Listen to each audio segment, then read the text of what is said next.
जम्मू कश्मीर में सेना का ऑपरेशन अनंतनाग अभी चल रहा है और अनंतनाग में सेना का यह सर्च ऑपरेशन चल रहा है। घने जंगलों में हेलीकॉप्टर से तलाशी ली जा रही है। चूंकि अनंतनाग में कुछ संदिग्ध देखे गए थे, उनको देखने के बाद सर्च ऑपरेशन चलाया गया। फिर लगा कि हेलीकॉप्टर की मदद ली जा सकती है और इसलिए ऊपर से एरियल व्यू देखा जा रहा है कि कहां पर ये संदिग्ध छुपे हुए हैं। ये देखिए, ये तस्वीर इस वक्त हम आपको दिखा रहे हैं। ये हेलीकॉप्टर आसमान में इसलिए है ताकि नीचे की गतिविधियों पर नजर रखी जा सके। कुछ संदिग्ध यहां पर नजर आए थे, जिसके बाद सेना का ये बड़ा सर्च ऑपरेशन इस वक्त अनंतनाग में चल रहा है। ज्यादा जानकारी के साथ खालिद इस वक्त हमारे साथ जुड़े हुए हैं। खालिद, जरा विस्तार से बताइए किस तरह से ऑपरेशन चल रहा है। देखिए, ये जो ऑपरेशन है, दरअसल 6 तारीख को एक सर्चिंग पार्टी जो है सेना की, वो गडोल के जंगलों में गई थी और उस दिन मौसम बहुत खराब हुआ था। स्नो स्टॉर्म की वजह से 2 सेना के जवान जो है वो पार्टी से छूट गए थे और तब से उनकी तलाश जो है चल रही है। कल से ही हेलीकॉप्टर, ड्रोन और डॉग स्क्वाड जो है वो लगाए गए हैं ऑपरेशन में और एक पैरा कमांडो की जो है बॉडी मिली है कल, उसको नीचे लाया गया है। एक और अभी मिसिंग है जिसकी तलाश इन जंगलों में चल रही है। क्योंकि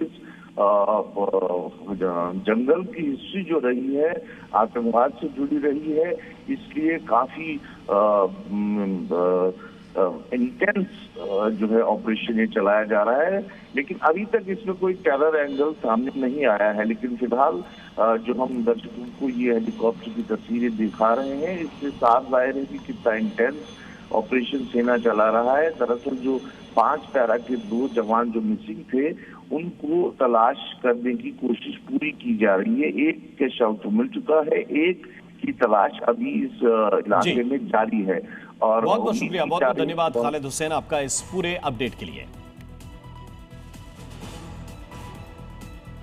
और इस वक्त एक बड़ी खबर मिल रही है। एनडीए में सीट बंटवारे पर इस वक्त बड़ी जानकारी मिल रही है। नित्यानंद राय के साथ बैठक के बाद चिराग पासवान का बयान आया। उन्होंने कहा कि सीट बंटवारे की घोषणा जल्द होगी। नित्यानंद राय के साथ बैठक हुई है और बैठक के बाद चिराग पासवान ने कहा कि जल्द ही सीट बंटवारा घोषित किया जाएगा। प्रधानमंत्री मोदी हैं तो सम्मान की चिंता नहीं है। उन्होंने कहा कि बातचीत बहुत सकारात्मक हुई है। जिस घोषणा का इंतजार है वो जल्द होगी। मैं जानता हूं कि आप सब सिर्फ घोषणा का इंतजार कर रहे हैं, वो भी जल्द हो जाएगी।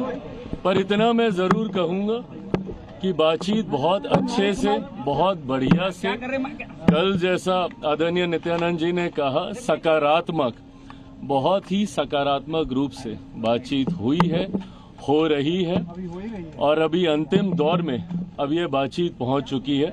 मुझे लगता है जिस घोषणा का इंतजार आप सब कर रहे हैं कि कौन कहाँ कितनी, हम लोग हर एक माइन्यूट जितने भी डिटेलिंग्स है, हर चीज़ को हम लोग पहले ही डिस्कस कर लेना चाहते हैं, ताकि बाद में गठबंधन के भीतर किसी भी चीज़ को लेकर, सीटों को लेकर, प्रत्याशियों को लेकर, कहाँ पे कौन कैसे प्रचार करेगा, कैसे, हर चीज़ को विस्तार से हम लोग चर्चा करना चाहते हैं, जो कि बहुत अच्छे से हुई है, और इस वक्त एक और बड़ी खबर मिल रही है चिराग पासवान को लेकर। खबर यह है कि चिराग ने 35 सीटों की लिस्ट सौंप दी है। सूत्रों के हवाले से यह बड़ी जानकारी मिल रही है।